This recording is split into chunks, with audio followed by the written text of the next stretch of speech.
Thank you. One more time. Could you do that again? He never gets it right. It's not me, it's him. Well, thank you, folks. If we can get our zapper working up here, we'll show you what we're talking about this evening. We want to thank you all very much for coming out. David and I have kind of the best jobs in the world, we think. Our job is to help people find jobs. And when we succeed, we not only make one person happy, but you all have families. And there are some terrific repercussions when we do our job correctly. I usually get the flowers, though, from the spouses. No. Yeah, and David is, as the recruiter, you help people find jobs as well. You just do it a bit differently than I do. Well, I do two things. My real job is as a headhunter. You all know what a headhunter is, right? Okay, so I'm a high-tech headhunter. I've been at it for 25 years. As Mike said, over 1,000 placements. And those are projects that I've actually personally done. And of those 1,000, we've had 2 fall-offs, which means 2 didn't work out that we had to redo in the 22 years. And we did redo them, and we found the 2 guys that we took out and put them in new opportunities. So I do this for companies, so it was fairly easy to reverse engineer what I and my clients look for to write the books. Mm-hmm. Might as well use the stage we paid for. I get to come up with the big kids. Yeah. So could we get our slides going through the big deal up there? We did a dry run earlier. Let's talk about the question on everybody's mind this evening while we're waiting for that to get started. When is the best time to look for a job? I put it to you, David.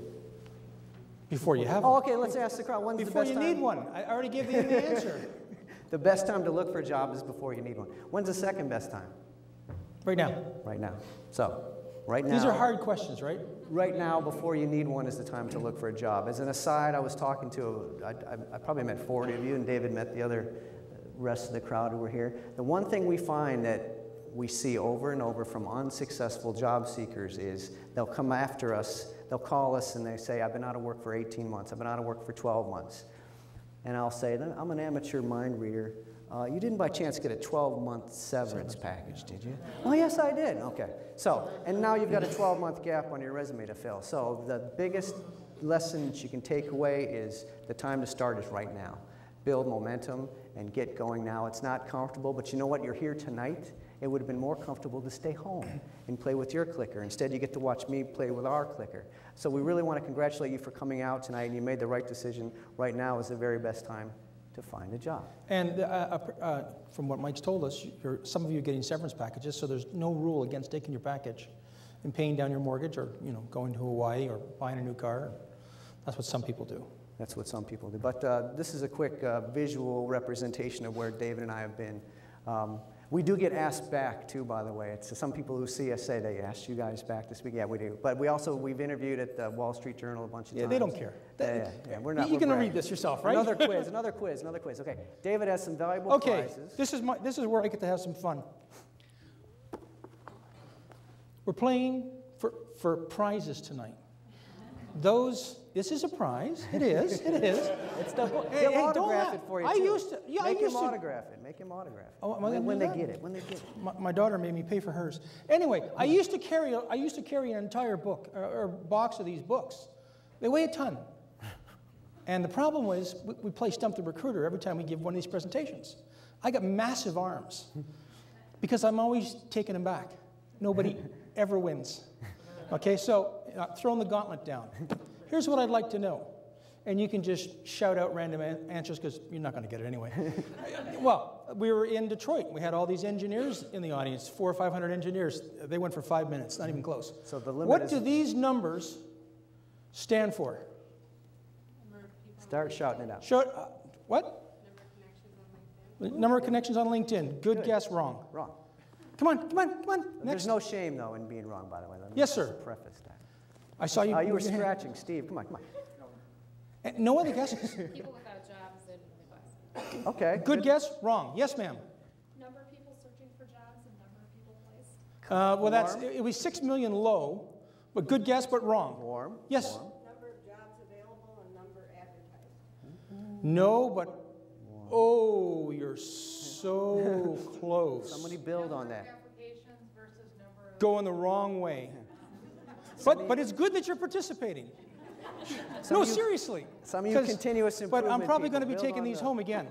Okay. We'll ask. Two more people. Lucky? Wrong. Good guess, wrong. Okay, number of applicants versus jobs available? Good guess, wrong. Jobs available versus number of applicants. You're getting close, but you're still wrong. Number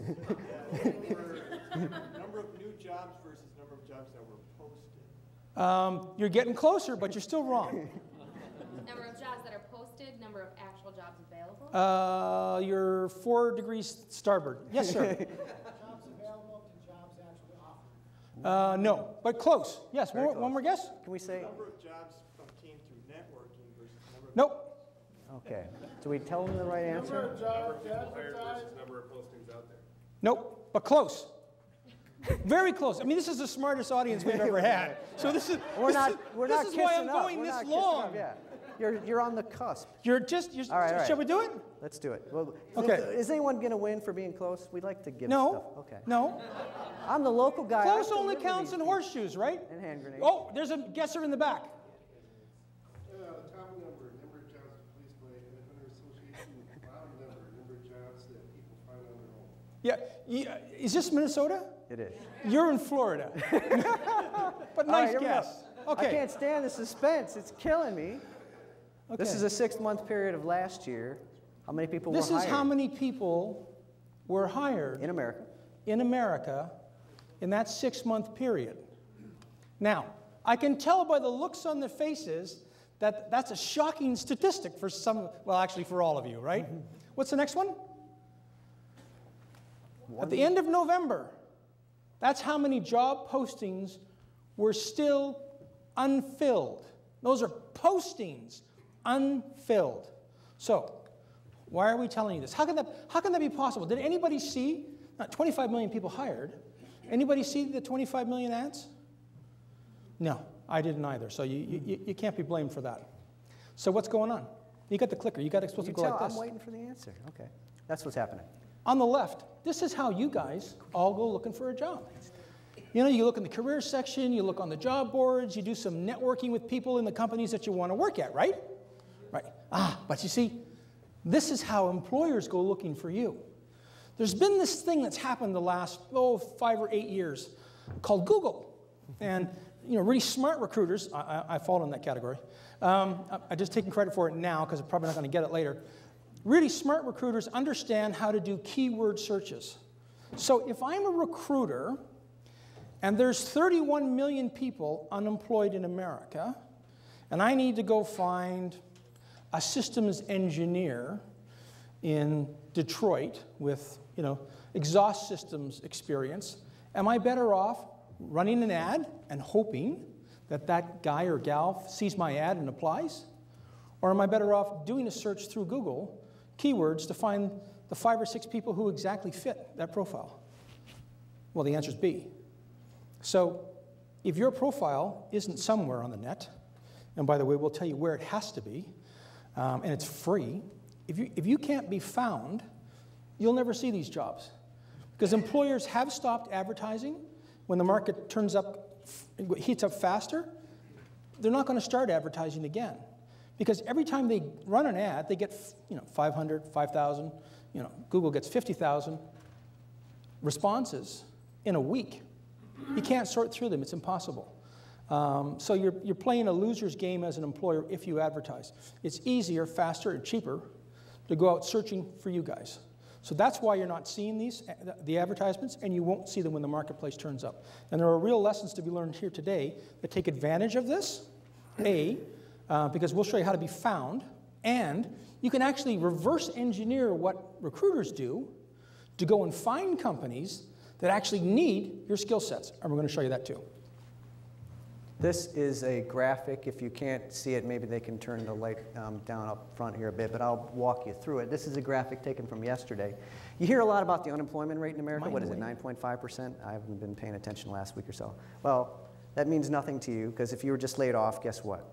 Your unemployment rate is 100%. So forget that. This is something you never hear on the news. This is the average number of weeks it takes to find a job in America. You'll notice it was bumping along at 20 weeks until January of 2009. Since then, it has been above 30 weeks, and it's not going south anytime soon. Right now, as of last month, it's 34.2 weeks to find a job on average. That's 8 months. If you do, I had 8th grade math education, so that's the limit of our math for this evening. 34 weeks is 8 months. So if you've got 8 months salary, 8 months savings in the bank, then an average job search could be for you. And if it's for you, it's for most of America. The trick here tonight is to stop thinking average, because the average job search just may bankrupt you. So that's what's, you never hear this on the news, but it's right there on the Bureau of Labor Statistics website if you want to go find it. That's part of my job. Now, these are headlines. This is how people are out there right now looking for jobs. If you see this woman is at a job fair, and the whole job fair mentality, waiting for a job to be advertised, it's going to kill you. David just told you how recruiters are finding people. You know how employers are finding people. They're not advertising openings. So all these awful headlines about people out there suffering, they're engaged in an average job search. And we want you to stop being average starting tonight. You know, right now is the very best time to find a job. Well, right now is also the very best time to stop thinking like other people and start thinking unconventionally. The average job search in America has these 3 elements. You're looking for advertised jobs, you're applying with a traditional resume, and then you're waiting for the phone to ring. And that's taking 8 months on average. And that's fine if you've got that much money in the bank and you don't mind the frustration. The Guerrilla job search has 3 elements as well, and we have found it takes 6 to 10 weeks on average. 2 months at the outset. If you're really gung-ho, we had a guy a year and a half ago in Detroit, came to a seminar like this. 8 days later, he had a 6-figure job offer. For more money than the job he left. Yeah, and this was in Detroit, where they're telling everyone you got to emigrate to New Zealand, all right? You can't even work in America. It's so bad here. Leave the continent. But he found a job in Detroit for 6 figures 8 days later. As we used to say in the 70s, your mileage may vary, but we're here to tell you that things can change quickly if you do these things. You create a list of target employers. How many people did I accost out in the foyer beforehand saying, have you got a list of employers? Have you got, I was bugging everybody. That's the one thing you've got to start thinking about, is we call it a job shopping list. 10 to 20 employers, places where you want to work. Doesn't matter if they're hiring.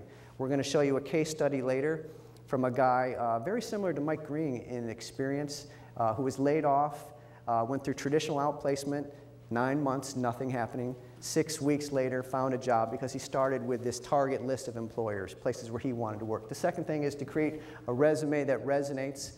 We'll talk to you tonight about Guerrilla Resumes, which is something that Dave and I have pioneered. He had Guerrilla Resumes about 80% invented before we met each other. It was sort of like the old Reese's commercial, peanut butter and chocolate bumping into each other. I added a couple elements, and now we've got Guerrilla Resumes, and you've seen Mike's. I'm the chocolate.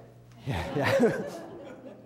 Yeah. And then you get the resume to hiring managers. That's the thing. You don't go through HR. God love them. We have some here they don't want to raise their hands, but we know you're here and we love you. But you're doing a job, but we want you to get these Guerrilla Resumes, these resumes that resonate directly in the hands of hiring managers. And we've used ways like FedEx. We've had them hand-delivered. We've even used the fax machine. Remember that? It still works, by the way. And when you do these things, guerrillas who are really motivated and taking action, and you've all taken action because you're here tonight, it's about 6 to 10 weeks. About 6 weeks, we hear this over and over. 6 weeks, things just start popping. For Mike, it was about 4, 5, 6 weeks, things started popping for him on LinkedIn. But this has been typical for us, and we've been doing this together. For a long time. Yeah, I mean, together for about 2.5 years, yep. 3 years, and but separately, again, we've been very good separately, but together we're kind of Batman and Robin. Okay. He's looking at me like, this is your slide. This is our very expensive graphic. So see, he's got the Dewey, right? So I have to rely on personality. We'll leave this up here for 10 minutes now. You can't really see them, but right on the top there, there's a fish, okay? And there's about 6,000 penguins all around the base of the glacier, which you can't really completely see. And they're all waiting for that one fish. And that's like people going after advertised jobs. What they don't realize is down here, there's like, I don't know, 20,000 fish, and there's no penguins because they're all up there. So visually, what we're going to show you how to do tonight is get off the iceberg, get into the water, and get at the fish.